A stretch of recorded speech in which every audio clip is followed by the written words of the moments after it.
Chuo cha Mhubiri muriango wa 10 kianza sura wa kwanza hadi wa 20. Maoro ganamba vivi here mainzi gakufa gavundishajo marashi uzuzu vichache nao ni kwangamiza hekima na heshima. Moyo wa mtu mwenye hekima ni kumlongoza kuhenda mautu ga karakara, ela moyo wa mtu muzuzu ni kumlongoza kuhenda mai. Muzuzu ni kukosa akili, hata akalaho ngirani anamwanyesa kila mutu kukala iye ni muzuzu. Mbomuo akutsukirirwa usiriche kazi kwa vizho kosa mabomu ganadima kufutwa ukikala mupore. Kuna ui niriwowona hahatsini ya dzua, ui urefao ni abomu azuzu managerwa jeo jadzulu na ashaha managerwa jeo jatsini. Nizaona atumwa manapanda dzulu za farasi na abomu manajoga na magulu here atumwa. Ye atsimbaye wina andakudza voromoka mwenye abandaye ukuta andalumwa ni nyoka. Atsongaye mawe gana mulumiza apashulaye mbao naye ni kulumizwa ni zombao.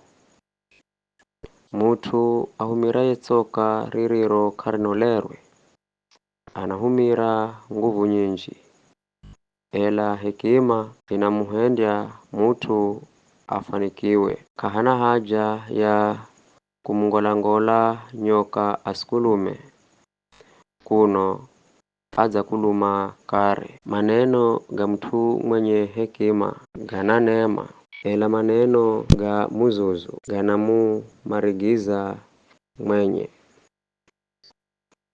Muzuzu akianza kunena manenoge niga kizuzu, na akikala anamarigiza kunena ni vilalu jenye. Muzuzu ana maneno manji, mudamu kamanya gandigo kalako, na kahana mutu adimaye kumwambira gandigo kalako baada ya iye. Muzuzu ni kutsoshwa ni kaziye, hata ngira ya kwenda muzini kiza kaimanya. Shauriyo hewetsi uriye mutawalio ni muvulana, na vilongoziyo manahenda karamu na madzacha. Ba uwetsi uriye mutawalio ni mutu wa heshima, na vilongoziyo manahenda karamu wakati uviryao pa utu wa kumala nguvu na si kudzirera tu. Pa utu wa ukaha wa mutu para nyumba ni kubwa, na pa utu wa nyumba ni kubandika. Karamu ni pa utu wa kudzifurahisha. Divai inachangamusha maisha, na pesa ndo suluhisho la kila kitu.